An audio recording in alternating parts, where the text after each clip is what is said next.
Hari ini Ikatan Guru Indonesia Provinsi Aceh hadir ke Blangpanda, salah satu desa di Kabupaten Pidi yang mengalami musibah hidrometeorologi, yaitu bencana banjir dan berdampak pada 2 dusun yang sangat parah, dan hari ini masyarakat berada dalam pengungsian.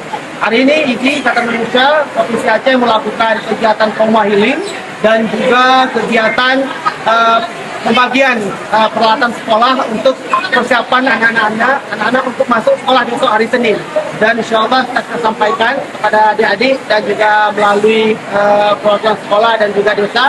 Dan insya Allah kita berharap para netizen yang lain juga memperhatikan Blangpanda sebagai juga bagian daripada wilayah Aceh yang hari ini terdampak daripada musibah hidrometeorologi.